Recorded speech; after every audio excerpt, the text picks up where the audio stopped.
Yaman! Usapang kanto, usapang palengke.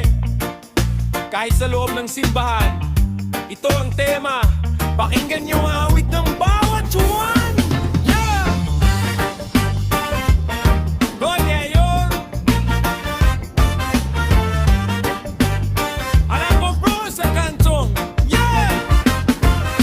Mula sa kanto hanggang sa mataas na gusali, ordinaryong tao usap ay hindi nagmamali. Kahit ang pari at madre sa loob ng simbahan, politika na rin ang gustong pag-usapan. Sino ang tapat, sino ang nanggagago? Lahat ay may kuro-kuro, lahat ay tila eksperto. Pero pansinin nyo ang buhay sa loob ng rehas. May batas para sa mayaman, may batas para sa labas. Pag ikaw ay politiko at ika'y nakulong, may sariling selda ka, aircon pa ang bulong. Walang kasamang iba, solo mo ang kama, habang ang bayan ay nagtitiis sa hirap at dusa.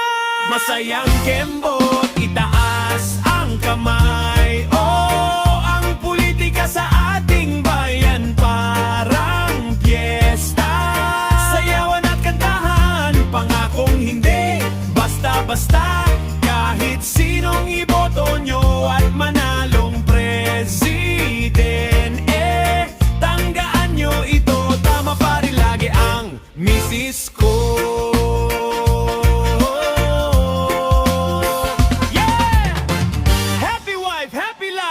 Pero pag ikaw ay mahirap at nasangkot sa gulo, sa maliit na selda siksikan kayong parang luto. Hawa-hawa na sa galis pati na ang eksema. Kakamot ka na lang habang iniisip ang sistema. Ang hustisya ay parang kape, minsan ay mapait. Depende sa bulsa kung ikaw ay mapipipiit. Boto dito, boto doon, pangako sa umaga, limot sa hapon. Sino ang tunay na magsisilbi sa atin? O sariling bulsa lang ba ang pairali? O ang politika sa ating bayan parang pesta, sayawan at kantahan. Pangakong hindi basta-basta.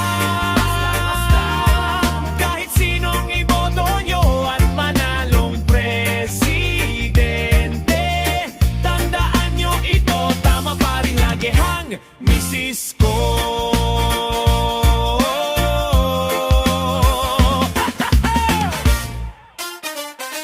Sino pang nasa Malacanang, ang tunay na commander-in-chief ay nasa bahay lang. Opo, ang tama ka po, politika is life, but misis is love.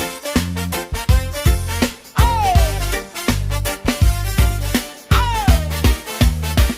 Tama pa rin lagi hang misis ko.